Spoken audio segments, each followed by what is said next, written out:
Hi,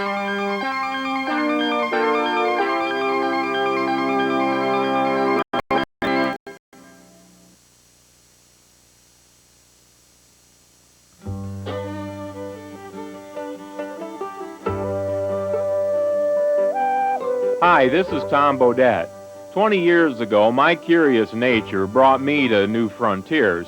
Well, now I'm heading out to track the journeys of earlier Americans who followed their own curious natures on America's historic trails.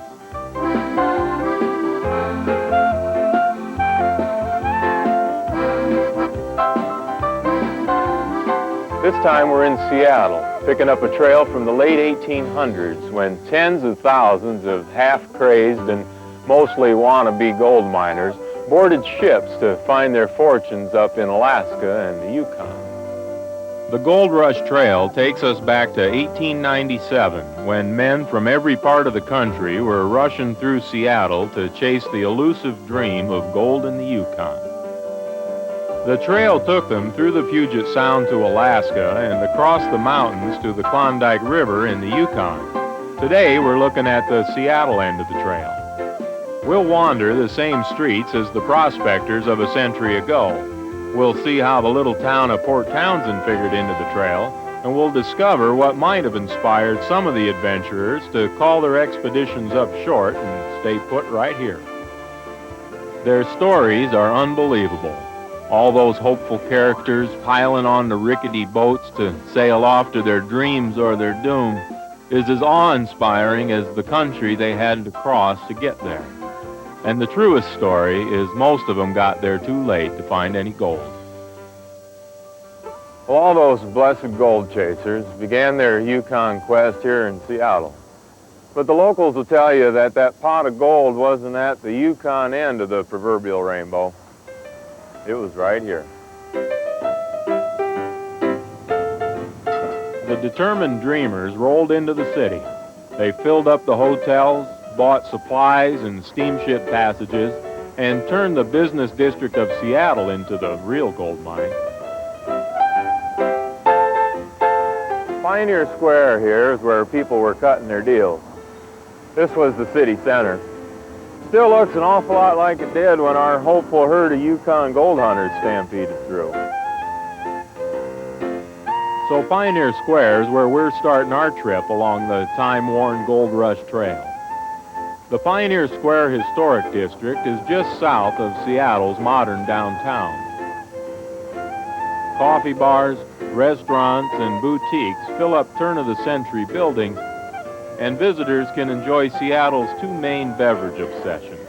Microbeers are the latest. We have a bitter and we have an amber. The bitter, we use traditional English hops, whereas the amber, we use Northwest Pacific hops from the Cascades. All of our beers, we brew them on the premises in the brewery out the back there. Brew pubs in the district cater to connoisseurs looking for the latest new brew. And out-of-towners can't help but notice the local compulsion for espresso. Tall, skinny decafs, half-calf Americanos, raspberry mochas. Well, these aren't your ordinary cups of coffee, and it seems like you're never more than 50 feet from a latte in this town. Well, that doesn't hurt my feelings any. One of Seattle's biggest success stories is how a little coffee company from the West went on to become the nation's biggest player. And that's not unrelated to our story of the Yukon Trail, because it turns out this street, where Starbucks now sits, is the site of Seattle's first great retail success. These buildings on First Avenue were literally overflowing with supplies for the stampeders. At times, goods were stacked 5 feet high on the sidewalk. The merchants were supplying each of these rookie gold miners with a year's worth of supplies to take north with them, and that was about a ton for every person. Just off First Avenue, there's the Klondike Gold Rush National Historical Park. Well, that's a long handle for a little museum, but a good place to check out the basic stories. Gold was discovered back in 1896 in the Yukon Territory of Canada. It was a Canadian gold rush, 100,000 people set out, and yes, about 80% were Americans. Of the 40,000 that did make it, 300 people did get wealthy. Only 50 people retained their wealth throughout their life. Really what started the frenzy, the gold rush frenzy, was two ships. The first ship was called the Excelsior, which pulled into San Francisco back in 1897. But 2 days later, another ship pulled here in Seattle down on Pier 57. It was called the SS Portland, on board with 68 men, a little bit better than 4,000 pounds worth of gold. Seattle spread the word and the gold rush was on. Today, rangers pan for phony gold and explain how the Yukon gave up $10 million worth of gold the first year of the strike. Think of that. That was a princely sum, but it pales when compared to the $25 million that Seattle merchants took in. Of the 2,000 pounds that was required. Locals promoted their city like there was no tomorrow, and the publicity established Seattle as the premier staging area and outfitter for the Klondike Stampeders. Everybody, they meant everybody. Again, you had your food, your clothing, and your tools. Back here, those hopeful souls played out a scenario that's been at the heart of every move to stretch the borders of the American frontier since the Pilgrims fell off Plymouth Rock. Optimism and gullibility worked together to convince each one of them that the gold would be theirs with a little hard labor and a lot of luck. All through 1897, this totem pole in Pioneer Square looked down on those anxious adventurers, its watchful and amused eyes overseeing the assembling of supplies and expeditions. The square was called Yesler's Corner then. Several decades earlier, it had been the site of Henry Yesler's house and sawmill. That was back when a handful of pioneers were clearing the forests around their frontier village to make room for a city, should somebody find need of one. So Seattle was only 45 years old when those prospectors descended on her with their shopping list. But she wasn't a scraped-together frontier town anymore. That old town had burned down in the Great Seattle Fire just 8 years before the Yukon Gold Rush. People heading north stopped over at a brand-new, bona fide, first-class American city. Today, you can pick up Pioneer Square history by starting at Doc Maynard's Saloon for the Underground Tour. We're going to go underground. We're actually going to enter this building at what was once a second-story window. And we'll head underground. I caution those of you that are wearing sandals, if you have exposed toes, you should walk towards the middle of the group. We do refer to the toes as rat hors d'oeuvre trays. The irreverent tour explains how Seattle was rebuilt following the fire of 1889.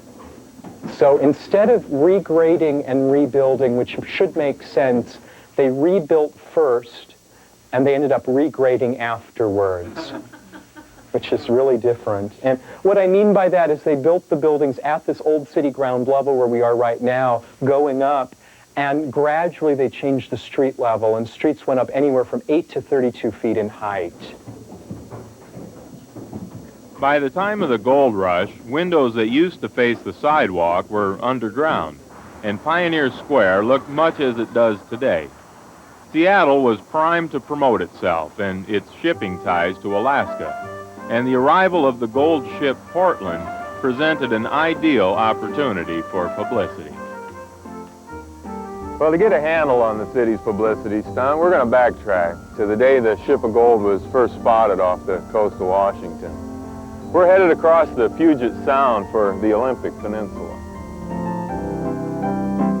The Olympic National Park takes up a lot of the interior of the peninsula, but we're going to the little waterfront community of Port Townsend. It's about 2 hours from Seattle, a lot of it by ferry. Well, since it was so hard to cut a road through the forest here, in the old days, people mostly got around on what was known as the mosquito fleet. It seems the menagerie of boats out on the Sound was so thick that the locals thought they looked like a swarm of mosquitoes.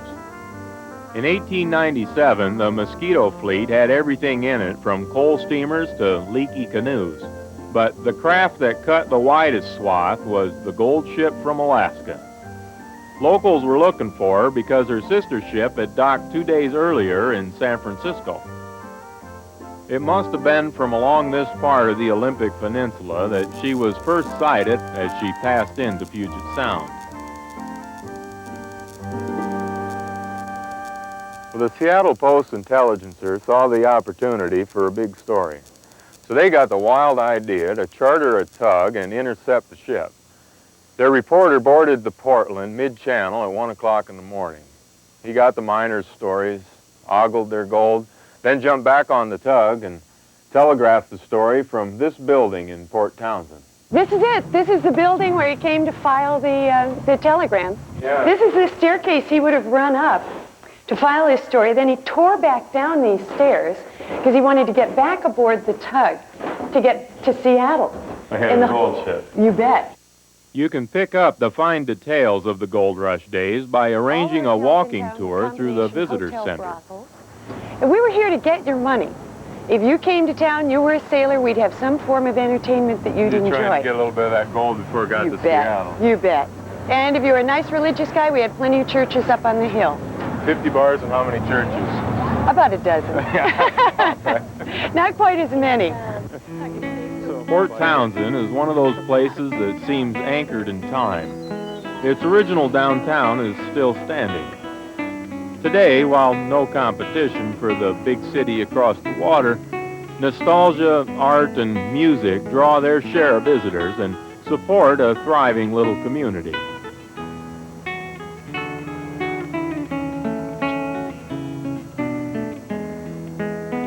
Houses of a century gone by recall a time when the town was competing with Seattle for dominance of the Puget Sound. Port Townsend lost the battle, and lucky for us, she simply never had the money to replace her aging architecture with anything newer. Today's tourist dollars help to restore the town to the Victorian elegance of the Gold Rush days.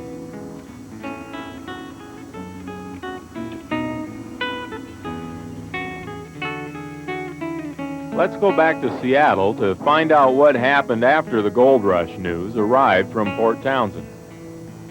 The newspaper story proclaimed that a ship was about to dock in Seattle with a ton of gold aboard. Well, when she docked right over here at what was then called Schwabacker's Wharf, there were a ton of people waiting to meet her. Well, there's tons of people here still, but for different reasons.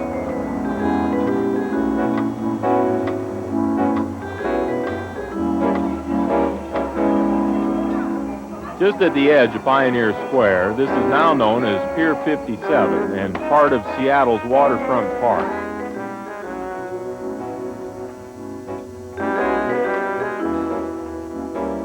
Pier 57 exhibits take you back to that July morning in 1897 when hordes of people were here to see a boatload of rich men for themselves. The story had infected the community with gold fever, and the city fathers saw to it that it turned into an epidemic.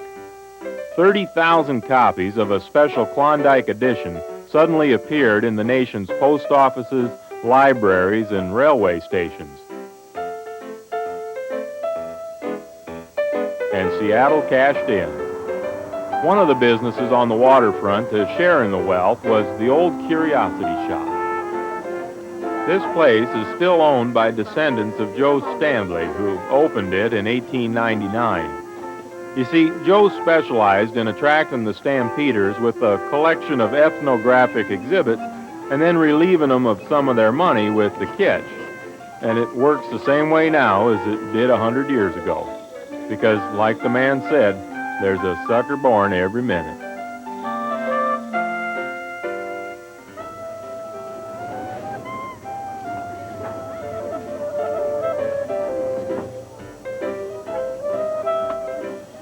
Well, the city was fun and a little wild at first, with entertainers like exotic dancer Little Egypt, who shocked the better classes by wearing a costume that ended above her knees and left her arms bare and her neck uncovered halfway to her waist.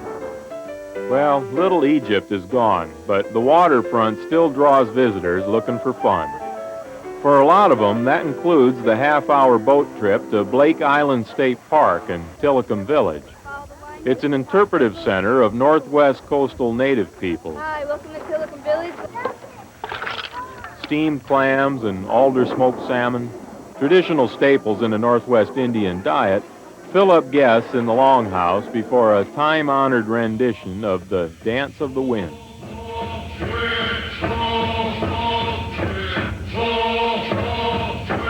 But I doubt many of our Klondike prospectors took the time to appreciate the native culture.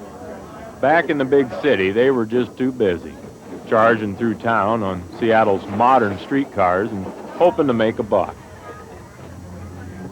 Well, the Alaska Gold Rush is gone, along with most of the streetcars. Only one run survives, from Pioneer Square along the waterfront to another Seattle landmark, the Pike Place Market. It's Seattle's farmers market and year-round street fair. And this place has a great attitude.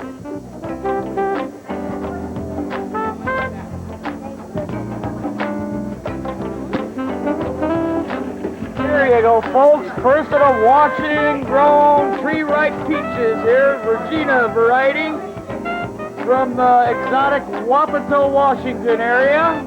Who wants to try a peach? I'll buy a whole one. You got it. Built at the end of the gold rush boom, it's here today because of some recent grassroots struggles to control gentrification. But the market was used to battle. That's how it was born. Back in 1907, the city population exploded. Local farmers decided they were tired of seeing profits going to middlemen and wanted to sell their produce direct to the people.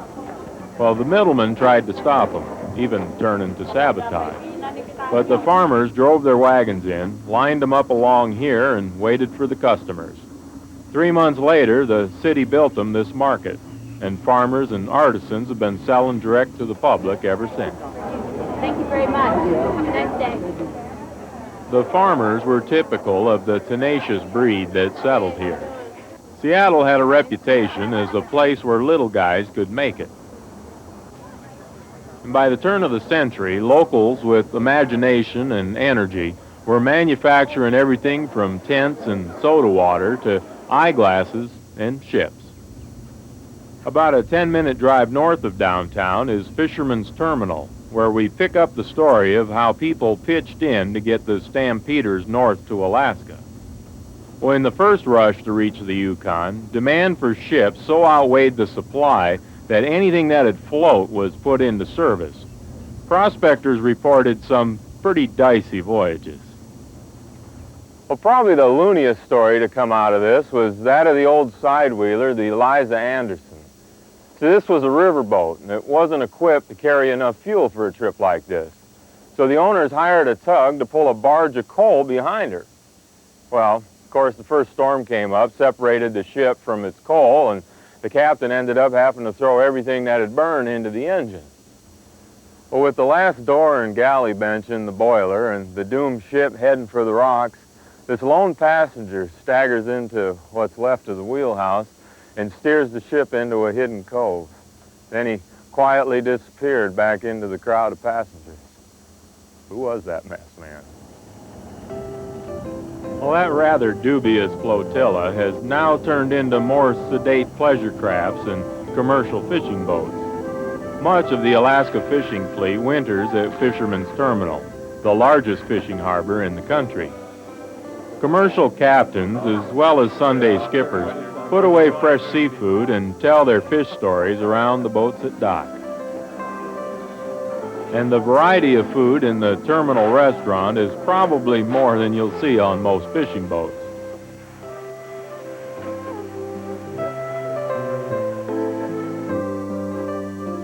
Well, after the initial rush to send anything that'd float to Alaska, local builders went to work, turning out scores of new boats to meet the big demand.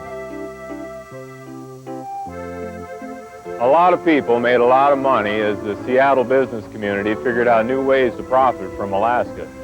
The city's the way in and out of there. The Alaskans will tell you still that if you want to go any place in the lower 48, you've pretty much got to come through here first. Of course, in the old days, people traveled almost entirely by water.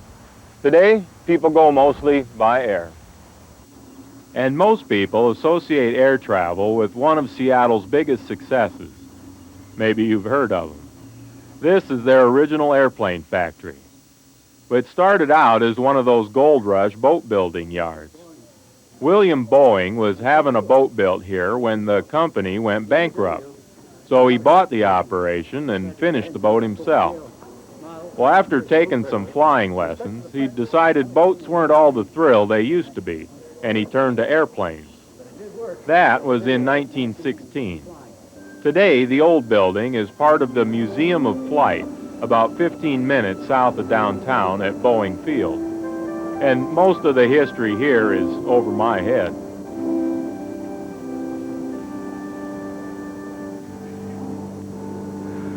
From biplanes to spy planes, aviation is covered under one roof.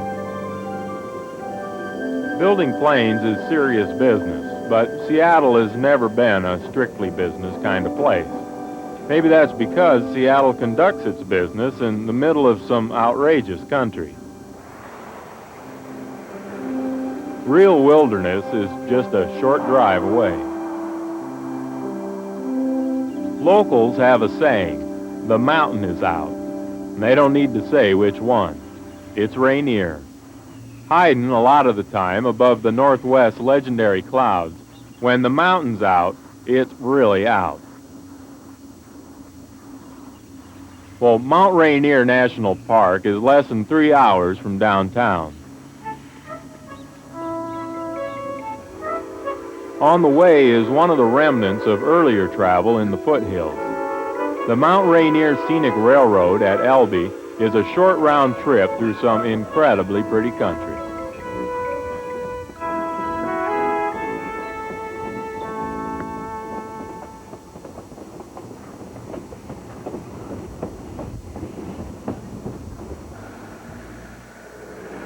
Beyond the train is the national park, and at the end of the road is paradise. And everybody seems to think so. Up here, the clouds can change fast, but even on days when the sometimes shy mountain won't reveal her top, visitors crowd the trails to get close to the glacier and count that as a pretty fair day. The native tribes said the mountain was Tahoma, a place of spirits to be respected from afar. And I'm sure they had good reason to think so. But the newly arrived white guys, acting just like white guys do, were bent on climbing its 14,000-foot summit. So, by the year of the gold rush, people were climbing up and down the mountain like nobody's business. Seattle cashed in on another gold rush just 2 years after the Klondike strike, this time in Nome, Alaska in 1899. So the boom continued and Seattle continued to promote itself. In 1909, she capped off the gold rush decade with the grand Alaska Yukon Pacific Exposition on the University of Washington campus. Frosh Pond first gushed its water among elaborate exposition buildings, filled with products and displays from around the Pacific. You see, by now, Seattle had its trading eye on more than Alaska. Local author Paul Dorpat is full of stories about the exposition. And basically, they were all temporary structures. They were ticky-tacky. They were made of plaster of Paris, substantial enough where you could walk into them and on various balconies, but they all came down after the fair, with few exceptions. The mountain, of course, was a very important part of the AYP. In fact, the officials were very much into explaining that Mount Rainier was the only real mountain that any fair had ever had. So that you could look from the edification of the beautiful Beaux Arts classic structures, you could sweep right around like this, and there would be the mountain. And they liked this reality. Magnificent. Still is. Still is, yes. The Alaska Yukon Pacific Exposition is history, but it left its imprint with a basic campus plan for one of the nation's largest and most beautiful universities. We've got one more stop on the Seattle end of the Gold Rush Trail. The Virginia 5 calls to mind how so many of our hopeful miners found their way to Alaska, crowded aboard the decks of ships like this. Well, she's just the kind of passage the prospectors of a century ago would have booked for themselves. Same old engine, same lines to the rugged hull slicing through the chilly northwest waters.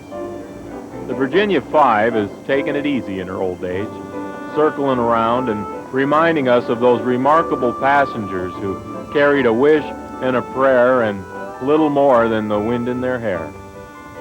Most people following the Gold Rush Trail today will fly to Alaska to pick up the other end of the trail, but the waters are still plied by pleasure crafts and fishing boats, as well as ferries and luxury liners, which leave from north of Seattle. So if you've got the money and the time, you can still make it to Alaska along the Inside Passage.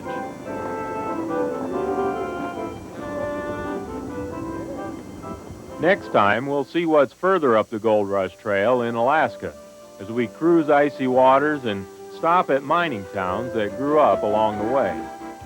Well, that's all for this time. This is Tom Bodette, hoping you'll join us again on America's Historic Trails.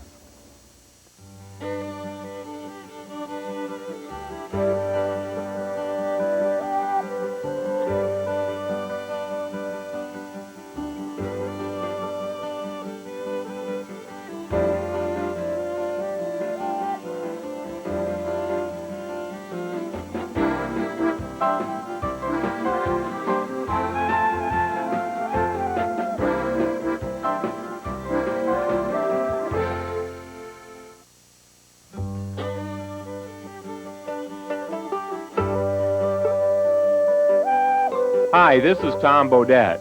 20 years ago, my curious nature brought me to new frontiers.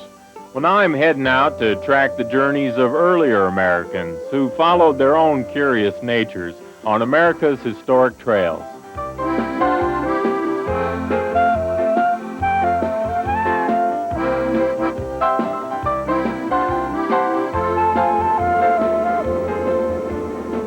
Well, we're just outside Juneau on our way in from Seattle, following the watery 100-year-old trail the gold prospectors did as they were hell-bent for the Yukon.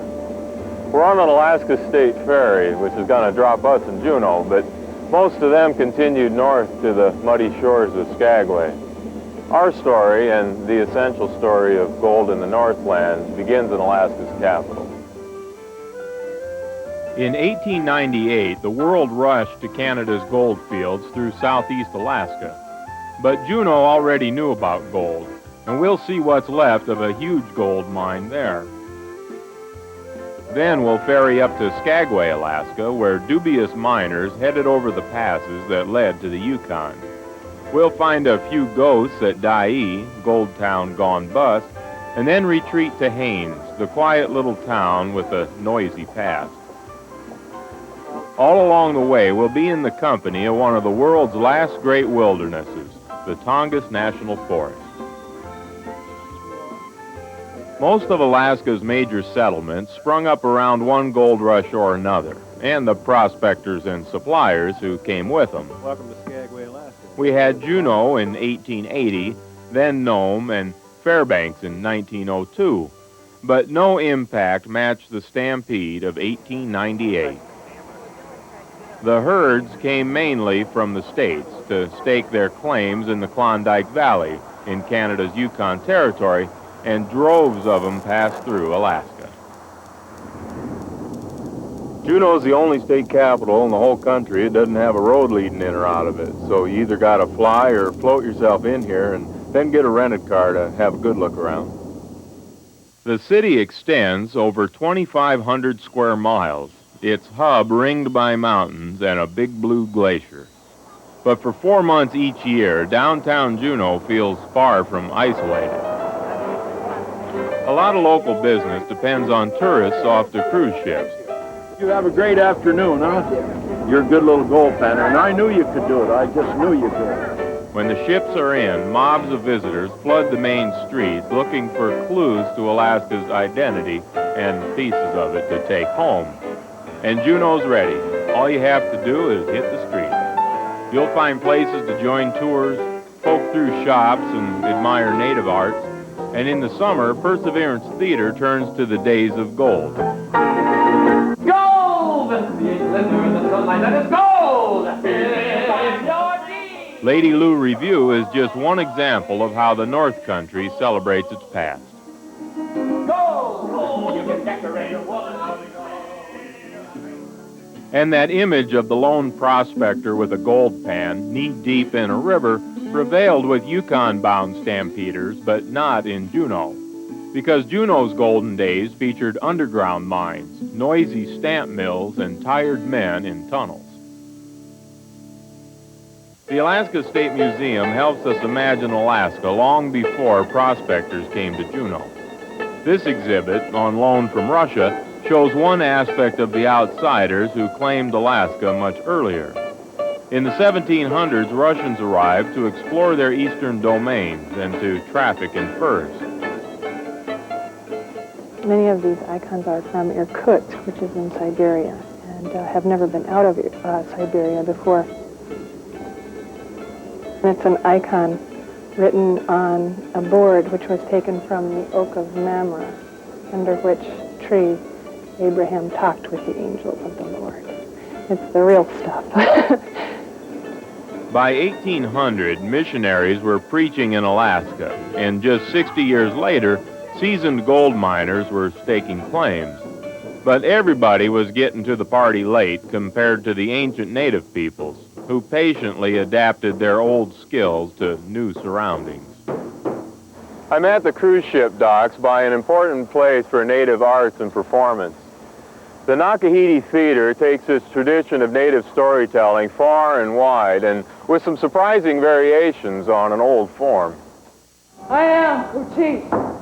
Small boys grow up, and this one grew up tough, living on the street, down in California. Well, that's when Raven came to him, perched right on the handlebars of that motorcycle, and Raven began to speak to him, and he said, The Tlingit people, for the most part, haven't budged. They've lived here by the sea for thousands of years, and for centuries packed their wares up the mountains to trade with other natives in the interior. Those trails became the gold miners' trails.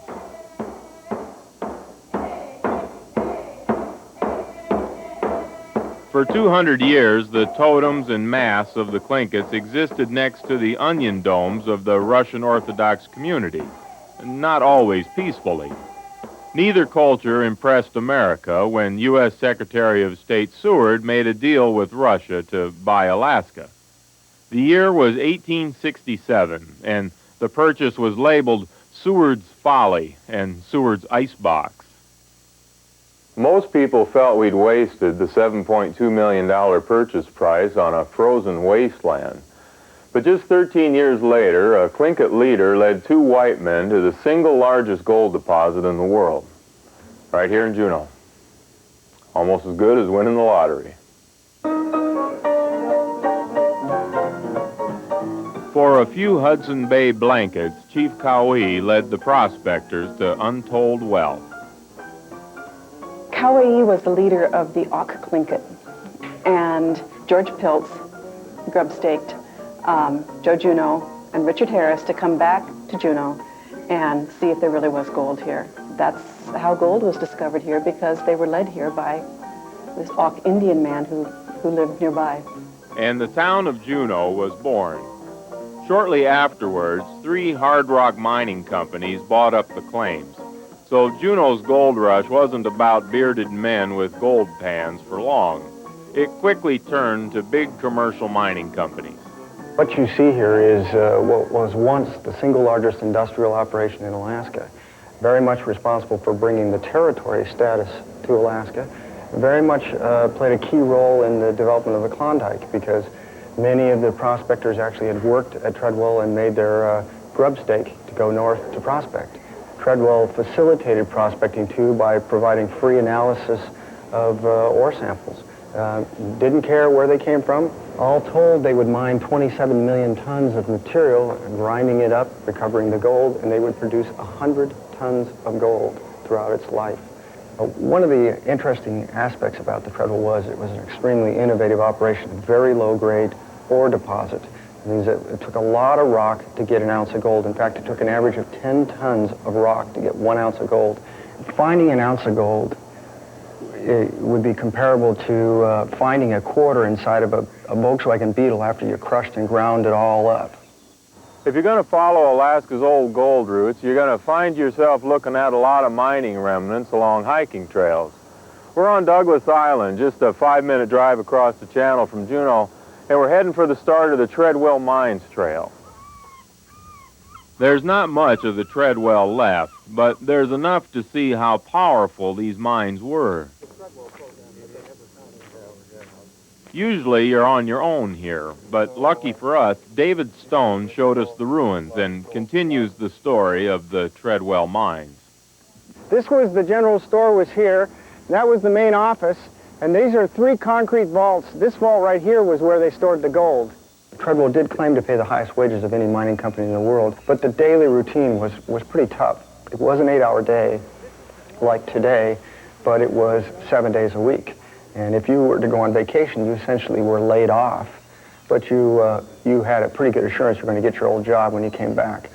This is where the paychecks were handed out. Right here was the boiler room. That was the secretary.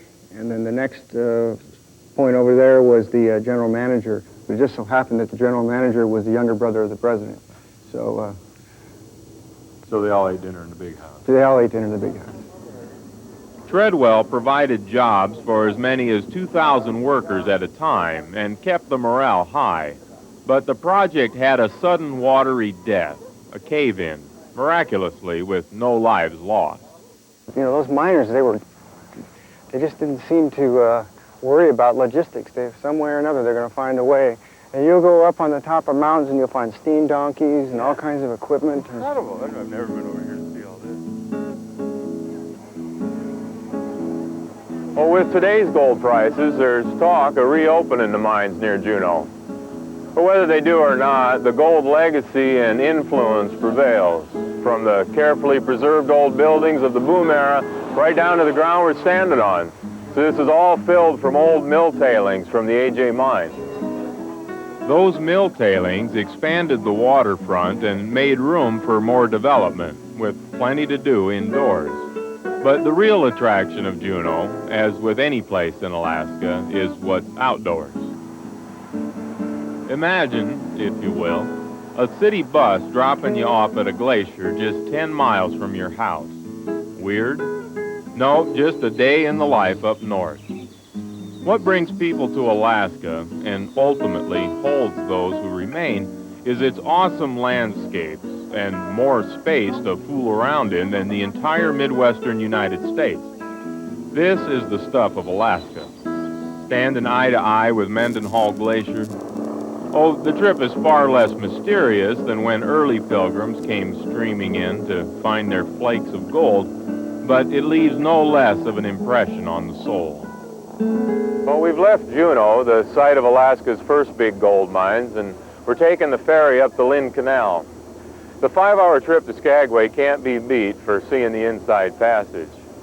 Now we're on the same path as the notorious 98 Stampeders as they sailed through the gateway to the Yukon. Now, for some, this would be a stairway to heaven.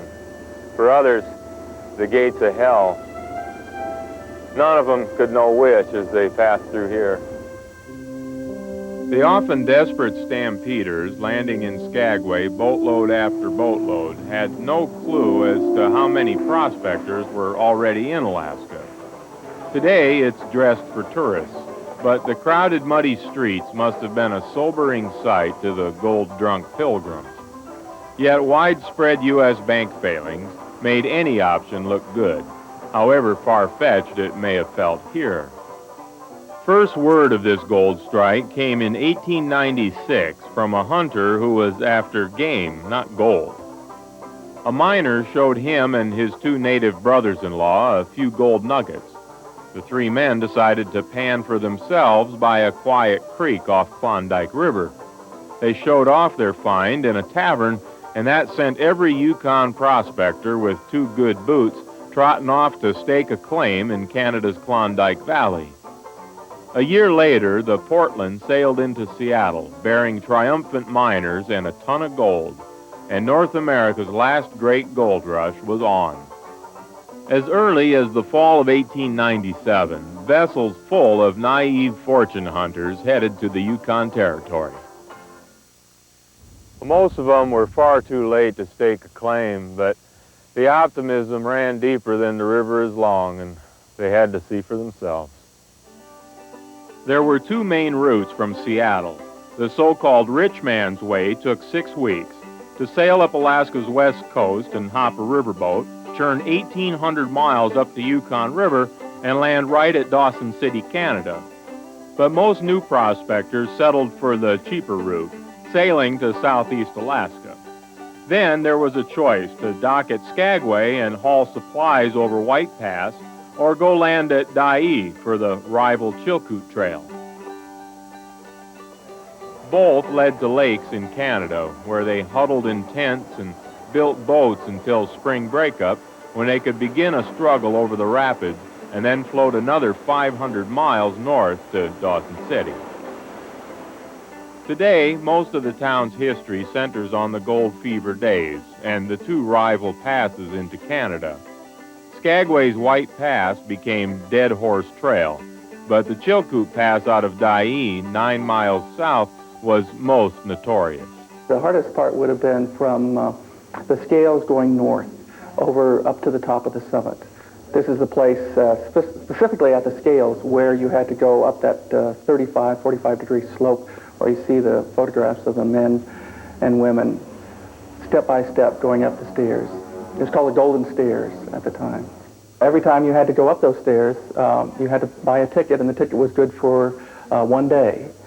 And so they got to the top, and sometimes it took them 6, 7, 8 hours to get to the top, to deposit their one load of goods, and then they had to come back down again. Tens of thousands of men and women poured in, determined and vulnerable. They were outfitted with the required gear for a year, but many of them didn't know what to do with it. Some thought they had to waterproof their rubber boots with grease, and a lot of them hadn't seen a gold pan in their lives. Stories and songs about these naive gold rushers have been playing to audiences in Skagway for over 60 years now. So the teachers left their trolleys, the policemen left their feet, the pastors left their churches, and the ladies left the street, the juries left the courtroom, and the farmer left his chair. Salesmen jumped the counter, the beavers everywhere. There's gold in the hills and the mountains and the rivers, and I got to stake my claim. It's gold people like there's enough in the road, and it's calling up my name. There's gold in the hills and the mountains and the rivers, and it's calling up my name. To get a feel for the rival Chilkoot Pass, we're on our way to Dyea. It's a beautiful 9-mile trip from Skagway, and there's a bunch of ways you can get there. You could grab a tour bus or rent a car. You can rent motor scooters, even a mountain bike if you want to. But however you decide to get there, it's well worth the trip. It's hard to believe that Dyea and Skagway were once equally booming towns. There's nothing left of Dyea except some planks and a cemetery. Well, this is where the Chilkoot Trail began. Now, about 3,000 hikers a year make the trip to Lake Bennett. And that fall of '98, over 22,000 people headed up there. A lot of them turned back. And if they reached the lake, they still had to build boats to go 500 miles down the river. Canadian law required them each to carry supplies to last 1 year. But they couldn't take the whole ton of goods in one trip. They had to take it in basically 50 to 100 pounds on everybody's back. And so they did it in relays, one after another, back and forth, from one cache to another cache, and then eventually filling up to that cache and then moving on. The distance between each cache would vary, but it'd be maybe 3 or 4 miles, back and forth and back and forth. It took them, today it takes about 3 to 5 days to hike over the Chilkoot. It took them maybe 30 to 40 days.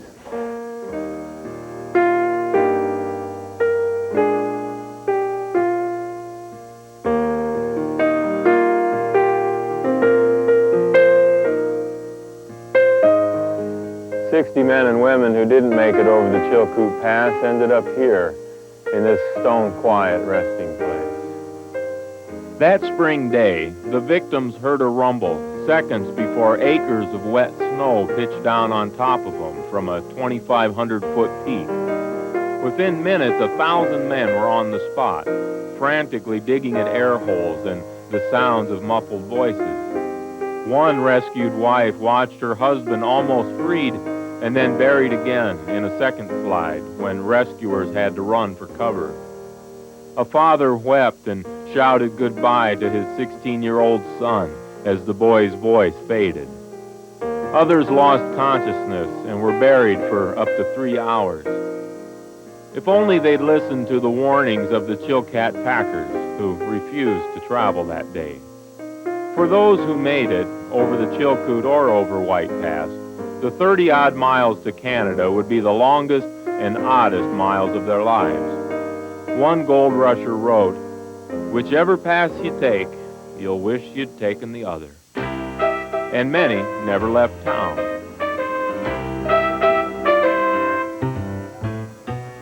Well, Skagway was chaotic and lawless. A small place filled with greenhorns and six-guns.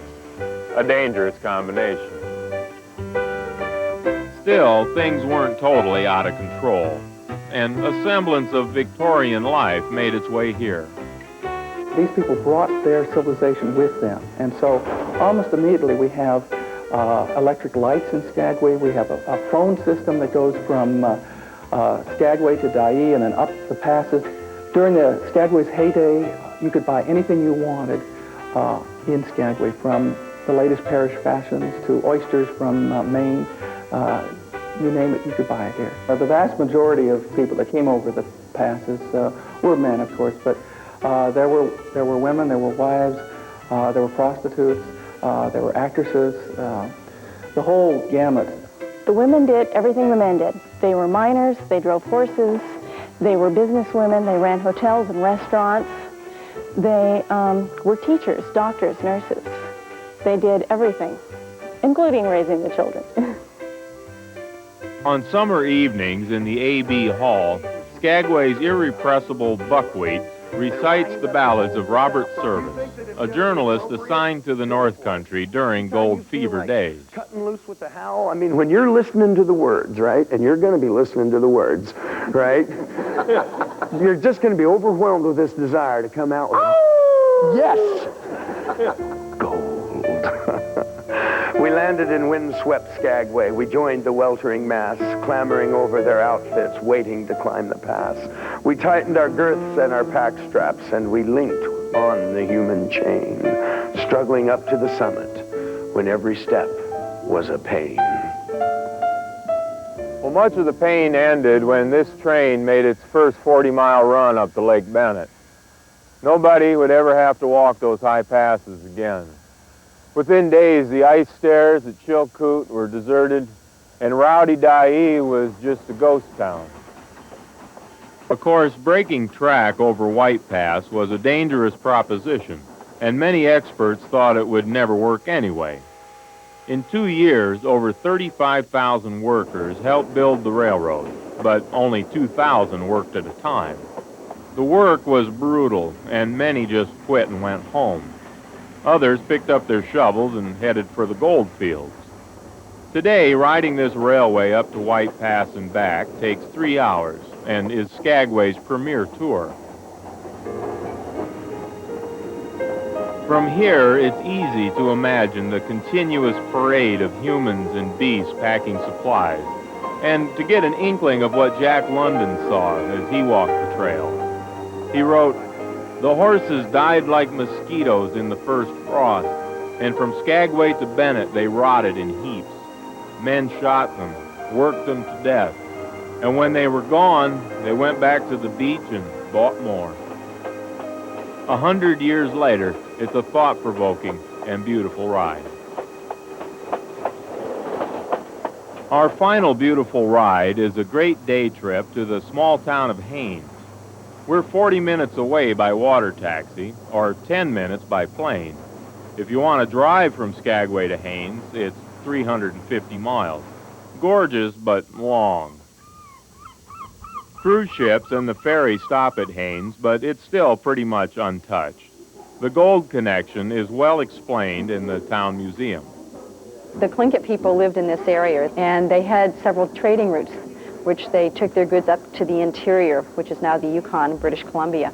Two of them were the White Pass and the Chilkoot Trail, which went out of the Skagway area. And then the third one went up over the Chilkat Pass. It went up the Chilkat River and over the Chilkat Pass. That's the one that that Jack Dalton developed into his trail later on. Dalton introduced horses to the Chilkat Pass, started trading posts along the route, and turned the 300-mile pass into a controversial toll road for the miners. Within 10 years, the United States Army established Fort Seward, which also helped keep order. Far more lasting landmarks are the Cathedral Peaks, the mountains surrounding Haines. You know, they've watched over the sometimes laughable endeavors of man for centuries. Many people in Alaska live like the pioneers who preceded them. The vast lands and remote vistas still attract the type of characters who are willing to put up with a few less of the creature comforts to gain the greater profits of a quiet life in a most spectacular part of the world. Even though it is peaceful here, Haines does have its share of activities and social amenities. Disney's film White Fang was shot here, and its memory lingers around the movie set at the fairgrounds. Once a year, Haines hosts the Southeastern Alaska State Fair. But otherwise, it's quiet, real quiet. The town was built in the midst of the Tlingit people's Chilkoot and Chilkat tribes, and you can see that the Tlingit culture thrives, especially, and poetically, on the grounds of the old Army fort, where artists pass on the skills they've learned from their elders. If you carve that good enough, you don't have to say anything. The work will always sell itself. So that's what I tell my students now. I say, hey, you guys, you do good work, and you don't have to say nothing.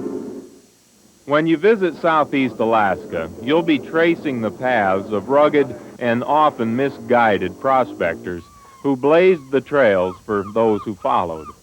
Buckwheat explains why they still come. Now there's gold, and it's haunting and haunting, and it's luring me on as of old. Yet it isn't the gold that I'm wanting, so much as just finding the gold. It's the great big broad land way up yonder. It's the forests where silence has lease. It's the beauty that fills me with wonder, and the stillness that fills me with peace.